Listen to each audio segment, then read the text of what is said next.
আসসালামু আলাইকুম।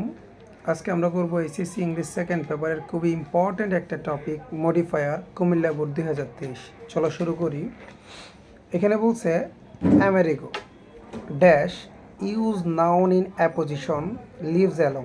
ওকে, আমরা এই ব্র্যাকেটের ভিতরে যে হিন্টটা দেওয়া এই হিন্টটার বিষয়ে আগে চলো জানি যে ইউজ নাউন ইন অ্যাপোজিশন এটা মানে কি।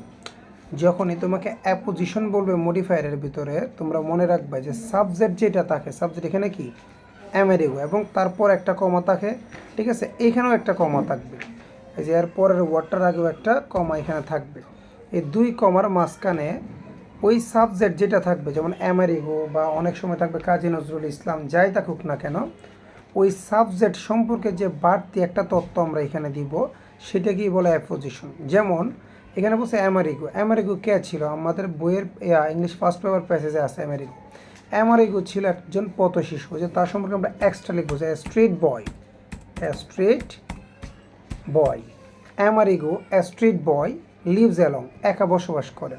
এইখানে যদি মনে করো এইভাবে দিত যে Kazi Nazrul Islam dash famous is famous, তো আমরা যদি কাজী নজরুল ইসলাম এখানে থাকতো, এরপরে যদি কমার পরে যদি একটা ড্যাশ থাকতো আর এখানে যদি অ্যাপোজিশন বলতো, আমরা লিখতাম যে কাজী নজরুল, ওর সম্পর্কে ওনার সম্পর্কে এক্সট্রা ইনফরমেশন আমরা কি দিব, সেটা দেব কি এ রেবেল পয়েট।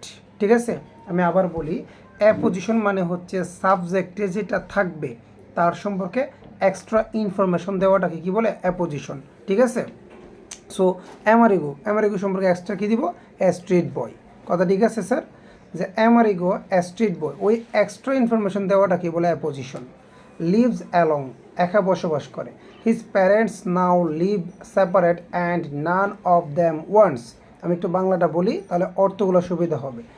হিজ তার, প্যারেন্টস পিতামাতা, নাও এখন, তার পিতামাতা এখন, লিভ বসবাস করে, সেপারেট মানে আলাদা, অ্যান্ড এবং নন অফ দেম মানে কি তাদের কেউই না, ওয়ান্টস তো কি চাওয়া, চায়, তারা কেউই চায় না, ড্যাশ এখানে ড্যাশে বলছে use infinitive to fast modify the verb. আচ্ছা, এটা পরে আগে আমরা পুরো লাইনটা পড়ি। ঠিক আছে, যে নন অফ দেম ওয়ান্টস, তাদের কেউই চায় না, হিজ রেসপন্সিবিলিটি মানে তার দায়িত্ব, হিজ অর্থ তার, রেসপন্সিবিলিটি মানে দায়িত্ব, তাদের কেউই মানে তার পিতা এবং তার মাতা, তারা কেউই চায় না, নন অফ দেম ওয়ান্টস, তারা কেউই চায় না, হিজ রেসপন্সিবিলিটি মানে তার দায়িত্ব কী করতে, নিতে চায় না আর কি। সো এখানে বলছে কি ইউজ ইনফিনিটিভ।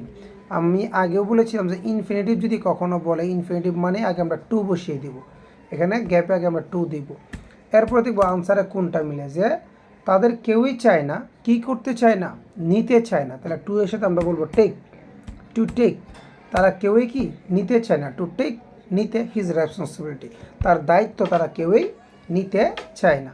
তারপরে বলছে এখানে dash use possessive to free modify the noun. আচ্ছা, এখান থেকে আমরা আগে পড়ি, mother told him to go away because she is married another man, কারণ সে আরেকটা লোককে বিয়ে করছে।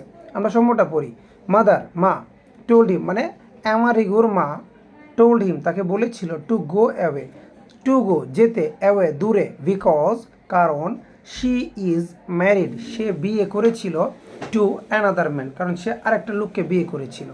তাহলে এখানে আমাকে বলছে ইউজ পসেসিভ। আমি বলেছিলাম পসেসিভ মানে কি, যে এখানে যে ওয়ার্ডটা হবে ওটা পসেসিভ ফ্রম, মানে ওয়ার্ডটা বলতে এখানে বলছে ড্যাশ মাদার মানে কার মা, অ্যামারিগোর মা, তো আমরা এখানে অ্যামারিগো না লিখে আমরা লিখবো কি হিজ মাদার বা অ্যামারিগোস মাদার, আমরা হিজ মাদার লিখি এখানে। ঠিক আছে, এই যে হিজ পসেসিভ ফ্রমগুলা, যে হিজ মাদার টোল্ড হিম তার মা তাকে বলেছিল, পসেসিভ বললে অবশ্যই পসেসিভ ফ্রমগুলো দিতে হবে। পসেসিভ ফ্রম কোনগুলা, his, our, her, their, your, এগুলোকে বলে পসেসিভ।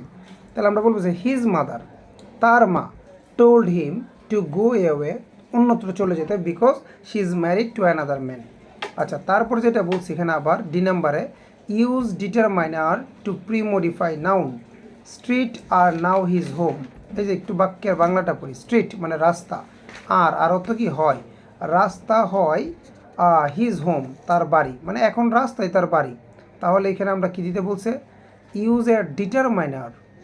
আচ্ছা, ডিটারমাইনার মানে কি, ডিটারমাইনার তো অনেকগুলোই আছে, তবে স্পেসিফিক আমরা যদি বলি ডিটারমাইনার বললে তুমি আর্টিকেল ইউজ করবা, এ এন দা, তাহলে আমরা এখানে বলতে পারি কি দ্য স্ট্রিট, দ্য স্ট্রিট মানে রাস্তা, আর নাও হিজ হোম, রাস্তায় হয় এখন তার বাড়ি।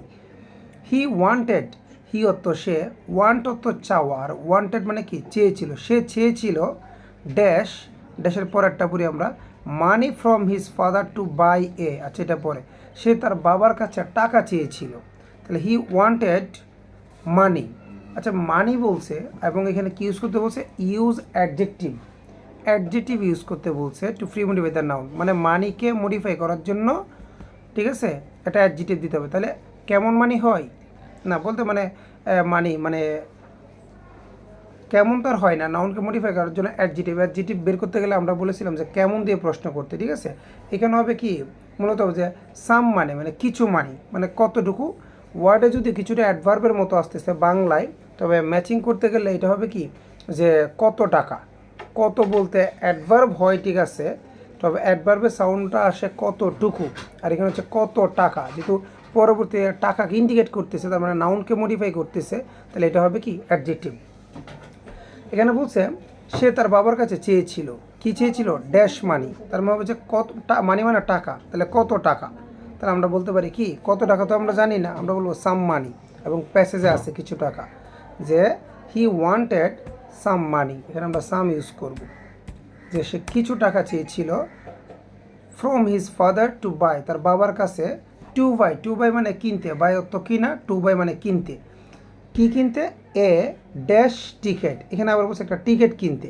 আচ্ছা আবার এখানে আমাকে হিন্ট বলছে কি ইউজ নাউন অ্যাডজেক্টিভ, আবার বলছে এখানে একটা অ্যাডজেক্টিভ ইউজ করতে, কি অ্যাডজেক্টিভ, আচ্ছা এটা একটা বোঝার বিষয়, যে নাউন অ্যাডজেক্টিভ মানে কি, আমি আগে একটা প্যাসেজে বলেছিলাম যে নাউন অ্যাডজেক্টিভ মানে হচ্ছে এমন একটা অ্যাডজেক্টিভ ইউজ করব যেটা এখানে টিকেটকে মডিফাই করবে, প্লাস ওই ওয়ার্ডটা যদি সিঙ্গেল ইউজ করা হইতো তাহলে ওইটা নাউন, মানে এমন একটা ওয়ার্ড ব্যবহার করবো যে ওয়ার্ডটা যদি একা বসে তাহলে এটা নাউন হিসেবে গণ্য হয়, কিন্তু যদি কোনো ওয়ার্ডের পূর্বে বসে অবস্থানগত কারণে এখানে হবে অ্যাডজেক্টিভ, তাই এটাকে বলা হয় নাউন অ্যাডজেক্টিভ। তাহলে ড্যাশ টিকেট, তাহলে আমার কথাটা হচ্ছে কেমন টিকিট, এ বাস টিকিট বা ট্রেন টিকিট যাই বলতে পারতো, আমরা বলবো এ বাস টিকিট, ইয়াতে আছে কোথায়, প্যাসেজে আছে, যে সে তার বাবার কাছে টাকা চেয়েছিল টু বাই কিনতে, কি কিনতে, এ বাস টিকিট, একটা বাসের টিকিট কেনার জন্য, কিন্তু হিজ ফাদার তার বাবা তার বাবা কি ডিড নট আনসার, তার বাবা কোনো আনসার দেয়নি। হি আর্নস হিজ লিভিং, সে তার জীবিকা আর্ন করে বাই ওয়ার্কিং কাজ করা দ্বারা, হার্ড সে কঠোর পরিশ্রম দ্বারা সে কি জীবিকা অর্জন করে। এরপর বলছে dash adverbial to free modify the verb, he find work, আচ্ছা এইখানে একটা অ্যাডভার্ব ইউজ করতে বলছে এই বাক্যটাকে প্রি মডিফাই করার জন্য, হি ফাইন্ড ওয়ার্কস, সে কাজ খুঁজে পায়, তাহলে আমরা কি বলতে পারি যে সে কাজ খুঁজে পায় সামটাইমস মানে মাঝে মধ্যে, আমরা এখানে ইউজ করতে পারি কি সামটাইমস মানে মাঝে মধ্যে সে কাজ খুঁজে পায়। আচ্ছা এখানে আমি একটু বুঝিয়ে দিই, এটা হচ্ছে অ্যাডভার্ব যে বলছে, অ্যাডভার্ব মানে কি, আমি আবার বলছি অ্যাডভার্ব মানে যেটা বাক্যের সাথে মানে না থাকলেও চলবে সেটাকে বলে অ্যাডভার্ব।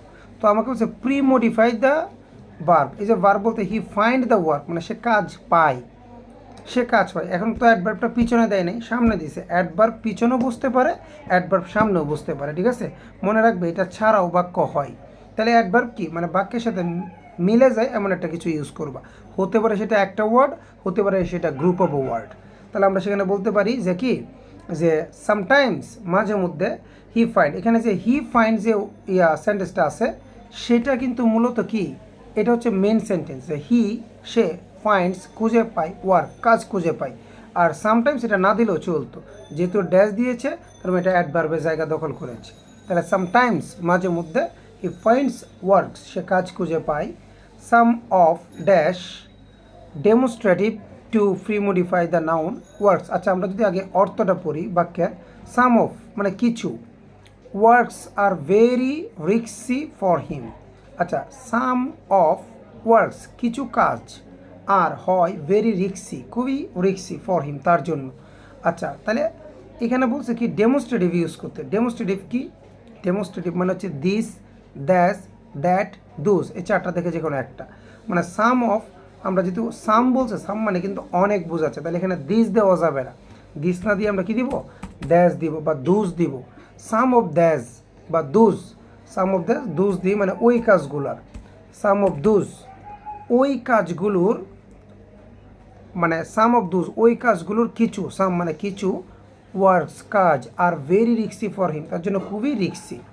ওয়ান্স হি সোল্ড আইসক্রিম, একদা, ওয়ান্স অর্থ একদা, হি সে, সোল্ড সেল অর্থ বিক্রি করা, সোল্ড মানে বিক্রি করেছিল, আইসক্রিম সে আইসক্রিম বিক্রি করেছিল, ড্যাশ, তারপর কি হচ্ছে আর কিছু নাই, এখানে কি বলছে, ইউজ প্রিপোজিশনাল ফ্রেশ, মানে প্রিপোজিশনাল ফ্রেশ ইউজ করতে বলছে। আচ্ছা, প্রিপোজিশনাল ফ্রেশ মানে কি, একটা প্রিপোজিশন ইউজ করব, দেন তার পাশে একটা অবজেক্ট ইউজ করবো, সেটাকে বলে প্রিপোজিশনাল ফ্রেশ। আচ্ছা, প্রিপোজিশনাল ফ্রেশ যদি আমরা দিই কি বলবো, ওয়ান্স হি সোল্ড, একদা সে বিক্রি করেছিল আইসক্রিম, কোথায়, আমরা কিন্তু জানি সে কোথায় আইসক্রিম বিক্রি করেছিল, যারা গল্পটা পড়েছো, ঠিক আছে, on the beach, on the বিচে মানে বিচের উপরে, BEACH, মানে সে বিচে একদা কি আইসক্রিম বিক্রি করেছিল, তাহলে অন আমি প্রিপোজিশন ইউজ করলাম এবং তার সাথে কি করলাম, তার সাথে একটা এক্সট্রা অংশ জুড়ে দিলাম, যেটাকে বলে কি ফ্রেজ, মানে প্রিপোজিশনাল ফ্রেজ, মানে একটা প্রিপোজিশন প্লাস এক্সট্রা কয়েকটা ওয়ার্ড ওটার সাথে ম্যাচিং হয়, মানে একটা অবজেক্ট, ঠিক আছে, সেটা হবে প্রিপোজিশনাল ফ্রেজ, এভাবে বুঝলেও হবে। বাট হি গট, কিন্তু সে পেয়েছিল, গেট অর্থ পাওয়া, গট মানে পেয়েছিল, dash use quantifier to premodify the noun money. আচ্ছা, এখানে বলছে একটা কোয়ান্টিফায়ার ইউজ করতে বলছে, ওকে, কোয়ান্টিফায়ার মানে কি, কোয়ান্টিফায়ার মানে হচ্ছে তোমার একটা সংখ্যা জাতীয় কিছু ইউজ করবো, 1 2 3 4 5 6 7, সাম, মেনি, নো, এগুলা। আচ্ছা, আমরা যেহেতু গল্পটা জানি, আমরা কি বলবো, বাট হি গট, সে কোনো টাকা পেত না, সে কোনো টাকা পেত না, তাহলে আমরা দেবো কি, হি গট নো মানি, কিন্তু সে কোনো টাকা পেত না, যে নোটা হচ্ছে quantifier. No money in return, সে পরিবর্তে কোনো টাকা পেত না। ফ্রম দ্য ওনার, মালিকের কাছ থেকে, অফ দ্য আইসক্রিম শপ, ওই আইসক্রিমওয়ালার যে দোকান ছিল, ওই দোকানের মালিকের কাছ থেকে সে কোনো টাকা পেত না। আর আছে আর নাই, ওই নিচে বাংলাগুলো দেওয়া আছে, আশা করি দেখে নিবে, দেন বাংলা সহ অর্থ বুঝে বুঝে পড়বে, আশা করি ক্লিয়ার হয়ে যাবে, কেমন।